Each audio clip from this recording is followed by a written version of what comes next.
Alright, and right now I'm playing the PGA National back 9, and this course is one that our club has set up to make our goals, so they are set up the easiest that they can possibly be, so let's keep that in mind. This is from the short tees and the easy pins and low winds, etc. But since these are instructional, I want to make them as simple as possible. So that's why I'm using these. Anyway, so let's go ahead and take a look at what we have here. 312. Just a tiny bit into my face, which is not going to make a big difference. So I'm going to go ahead and just put a tiny bit of backspin on it to get it over the trees. Try to hit the ding. I'm generally just a tiny bit late. And then I just adjust my aim. Alright, so we've got 46 in. Tiny bit in wind. 46. I'll go ahead and 8. Full 8 with a little bit of backspin. That should be close, yeah.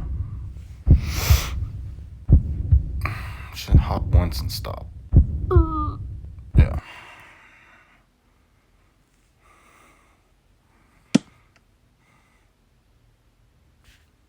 Virtually no movement on those dots, so I'll just reach it over a tiny bit.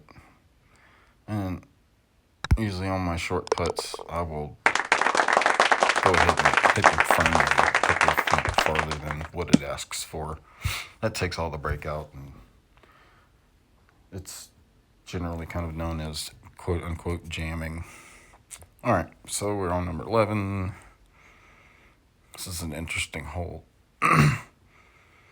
I could hit a full driver off this, but I want to keep this ball about right there. So what I do is I'll hit a punch shot. You can hit a punch shot with a driver. I didn't know that for a very long time. You cannot effectively hit one off of the fairway, however. So keep that in mind. It'll go forward, but it's not really something you want to do. Anyway, we'll go ahead and hit this punch driver, and it's just going to roll forever. Should be about ending up where my hammer was.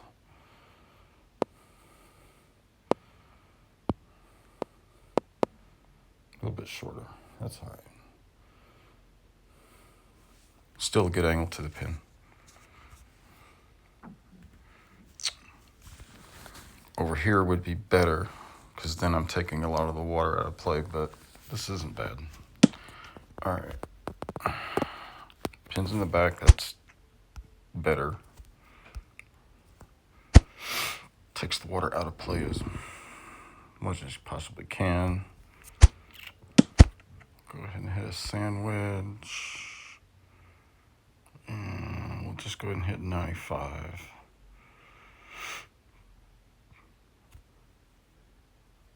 Might be a little bit long. We're gonna guess, maybe. Yeah. Had a little too much stuff on it. Alright, that's okay.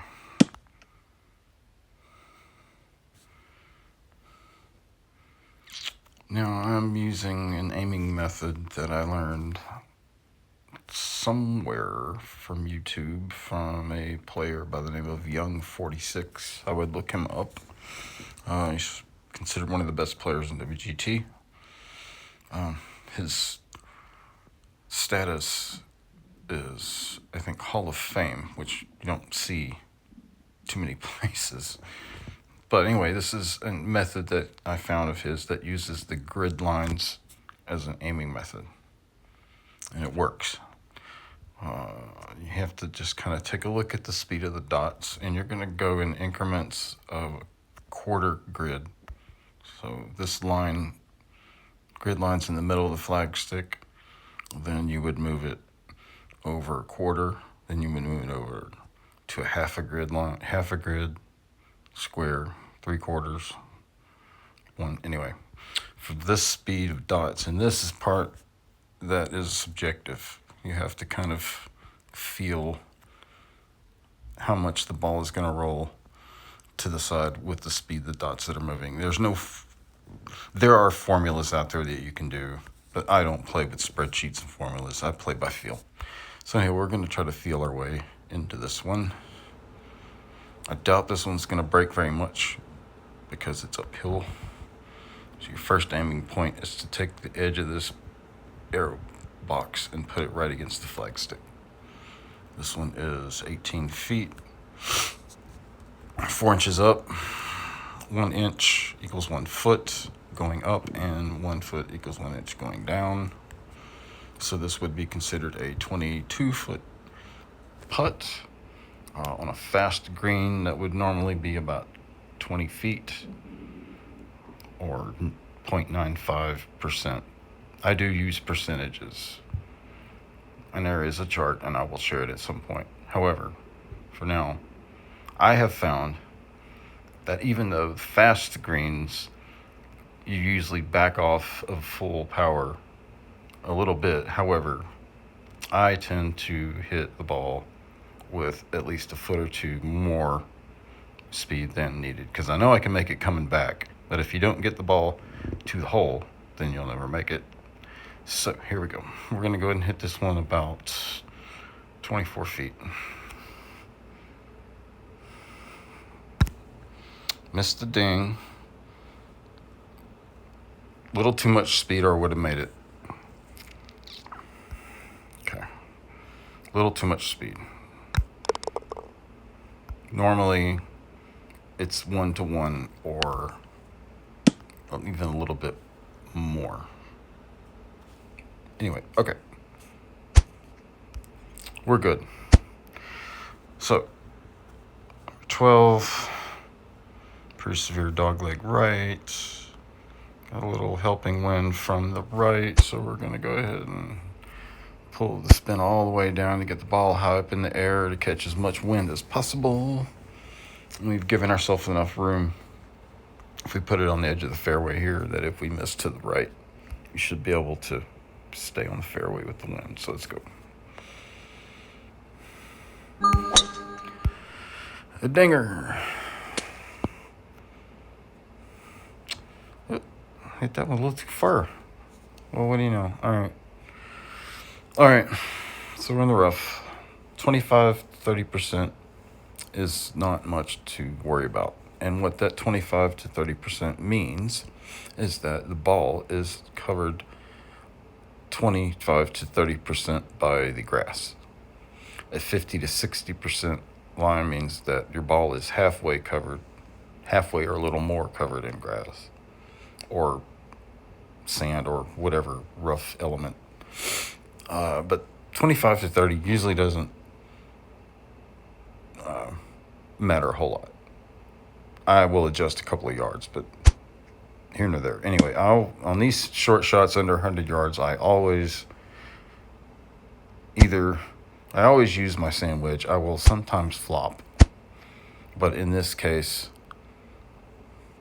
my sand wedge, my 52 degrees flop only goes 47 yards. This is 48, but I don't have a helping wind and I've got a little bit of rough. So what I'm going to do in lieu, let's go back to a full shot. I will put full back spin and I will we'll go 55 yards. Oh, forgot. I'm just going to ooch the aimer over a tiny bit for the wind. All right, 55 yards. Let's see what happens.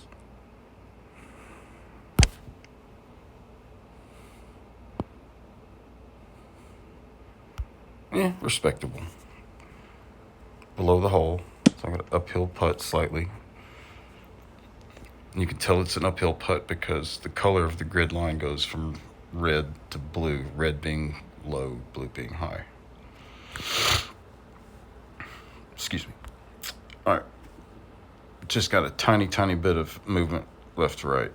I'm not going to worry about it. I'm just going to put it left center cup and go about 8 feet. Close enough. Got our bird. Let's get out of here. All right. This one's interesting. Under the right conditions, you can drive the green if you have the right clubs. Now, I'll go ahead and pause for a second. I'm close to the top level of the game, and I've accumulated not the most expensive as far as what credits it costs or it needs to play this game, but I've got some decent clubs. But just take advantage of whatever you have for the time being. Don't try to be a hero and say try to drive a par 4 if it looks like you probably can. Be conservative. You'll find that over time your scores are going to get better the more conservative that you play. So anyway, blah blah, here we go. I can probably reach this green off the tee box, so I'm going to put my aimer about right there, because the wind's going to move it this way, and here is shorter than here. So you only have to hit it 303 yards to get it over the bunker, but I have to aim it over here. Anyway, let's go ahead.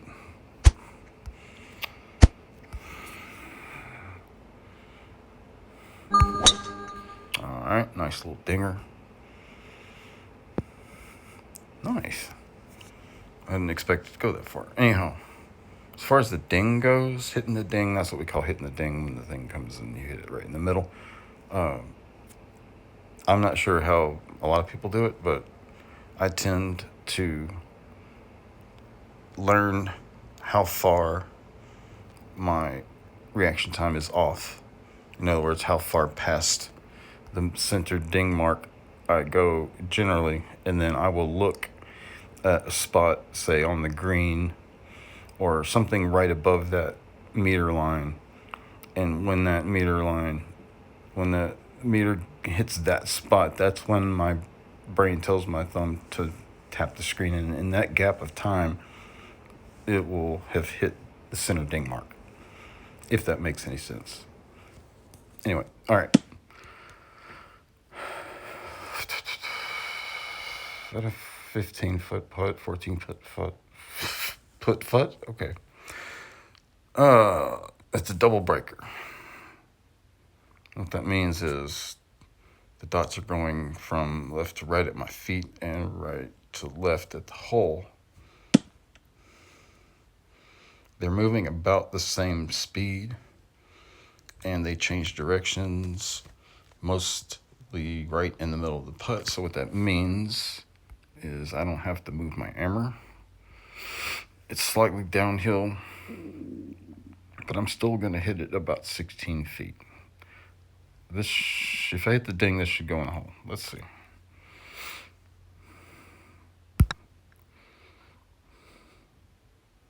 See, I missed the ding. I was late and it missed low. So there you go. It's just something you have to polish. It just takes time.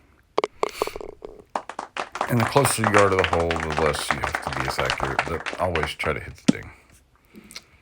All right. I don't like the camera angles in this game. I don't like the fact that you can't just put your thumbs on the screen and rotate, move back and forth. I don't like that it's not in 3 dimensions, but it's gotten a little bit better over the years. They have added some camera views, but for the most part, they kind of suck. Anyway, a little bit hurting wind in from the right. Just an average drive. I want to get it down here past the dog leg. Pin's in the middle of the green, so it doesn't really matter whether I hit the center or the right or left of the fairway. Let's take a look here. Close enough.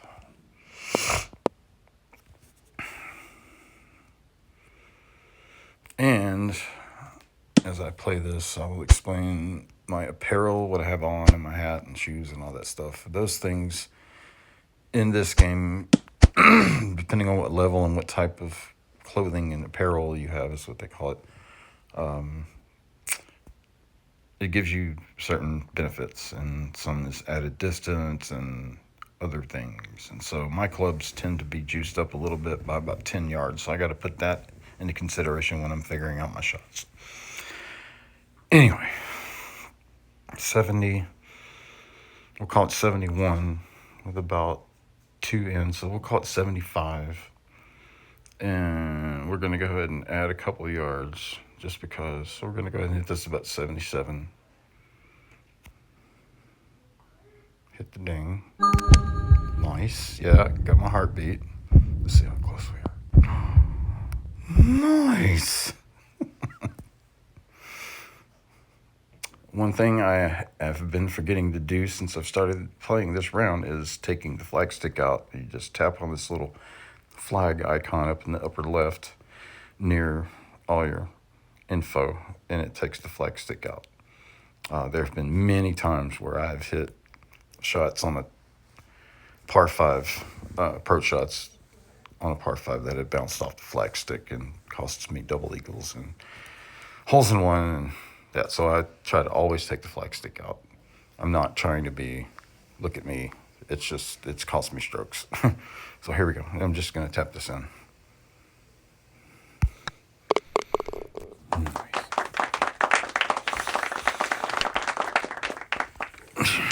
Okay, 15 or 3.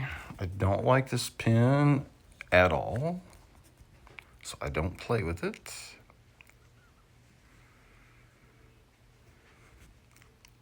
I'm gonna hit my 7. And I'm gonna take just a tiny bit of spin, and I'm also going to take a tiny bit of distance off of it. Oops. Maybe about right there. It should put me right in the middle of the green. And that's all I'm going to do on this hole.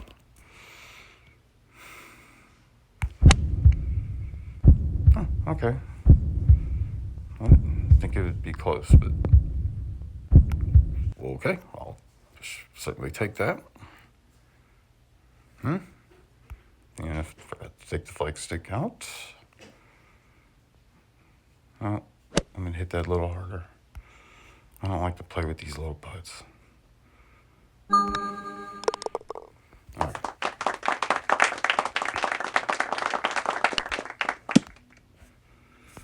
All right, this is another one I don't mess with. Under the right circumstances, I could probably put it on the green if I aimed it right there, but I'm not going to do that. I'm showing you how to play better. So I'm going to go ahead and I just like to keep the ball on the ground. That's just me, especially with water. I'm going to hit a punch shot. And this one goes 267. So I'll just leave it. No spin. Aimer's at 257. So we're going to hit it about right there. That should put us right at the end of the fairway.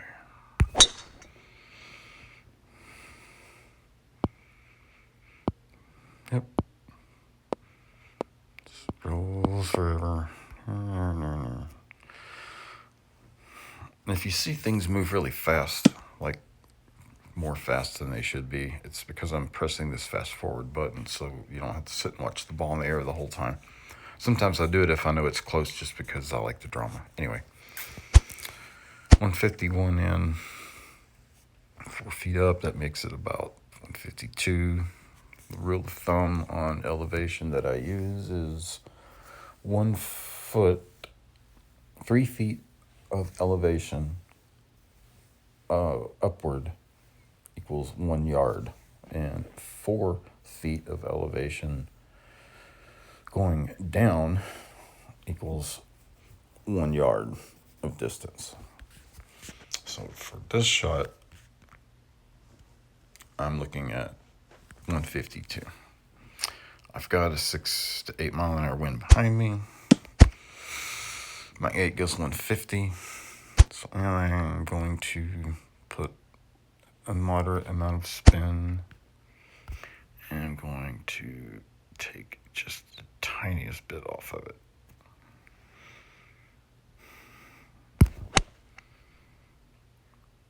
Not a dinger. Okay. That's a respectable shot. It's not within my average putt distance, but that's okay. We got some slow dottage.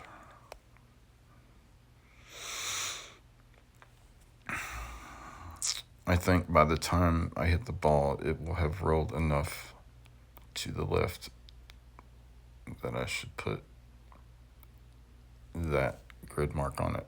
It's also downhill. So if anything, this ball's going to miss low a little bit because that's just generally what I do. All right, so we're going with 16. We're going to go 16 feet. I'm going 1-to-1 on speed, even though it says fast. Sorry about that. Yep, see, I didn't even miss it low.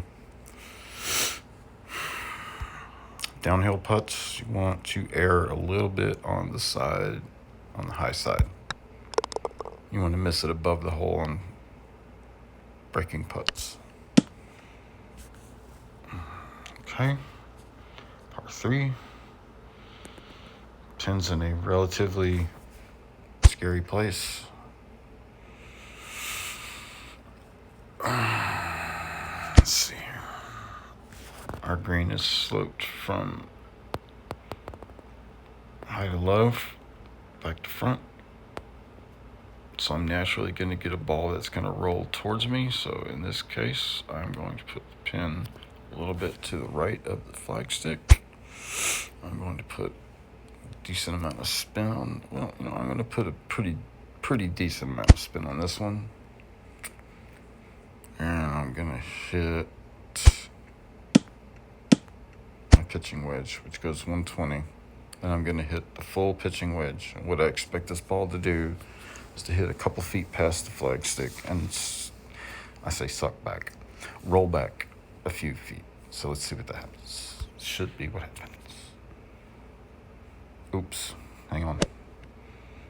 Forgot to take the flagstick out. All right, let's go ahead and do this. No. Missy ding. Yeah, it rolled back. I just didn't give it enough. Why didn't that wind? See, that's what's weird about this. One weird thing about this game is it's not consistent, and it doesn't always behave as though it should, as far as physics goes. I want to say, in general, overall, in my years of playing, wind under 10 miles an hour really doesn't affect your shot that much. Unless you're way far away. Because, of course, the longer a ball's in the air, the more time wind has to push it. So I would not worry about the 10 mile an hour wind if you're within 100 yards. Yeah. That's just my thing. Anyway, all right. So we're going to line this one up. A little outside of my comfort zone, but we'll go ahead and go one breaking. It's going to the right to left. Consistent speed throughout the whole break. In other words, the dots are all moving in a straight line.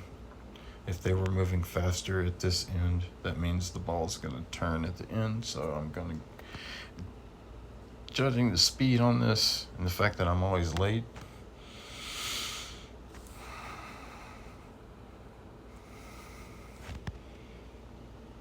I'm going to give it about that. And we're going to go with 21 feet. Let's see. Fart. All right. That's fine. That's fair. That's why I like this game, is that it is precise, just like real golf. Okay, final hole, par 5. With my clubs, I can hit it over these bunkers and cut off some yardage. If I'm just beginning, I would aim for this area here, and then I would lay up. But I'm going to go ahead and, for vanity, I'm going to go ahead and fly it over these bunkers.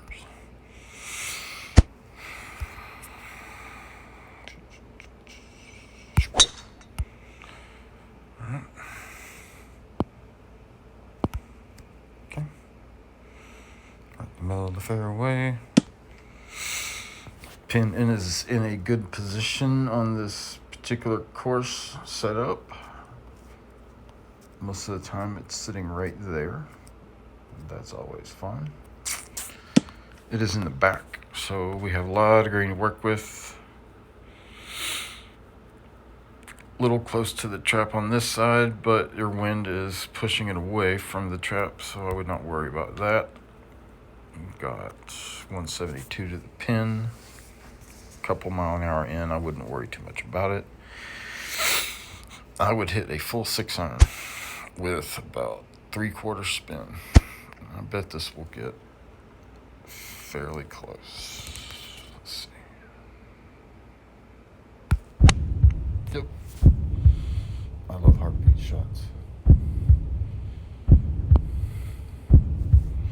I think you get a heartbeat within 10 feet from outside 100 yards. A lot of times within 100 yards, you can stick it really close and it won't give you a heartbeat. And that's kind of a jip. Anyway, 9 feet. It's not breaking that fast. I will give it outside edge, and I will go ahead and hit this putt a little bit early, so it will roll against the break, make it more straight. And I did the exact opposite. I meant to let it go past the center mark, but I didn't, and now I'm just getting a birdie. That's okay. All right, I hope this helped somebody, and we'll go ahead and play another round in a little bit and see what happens. Thank you for watching.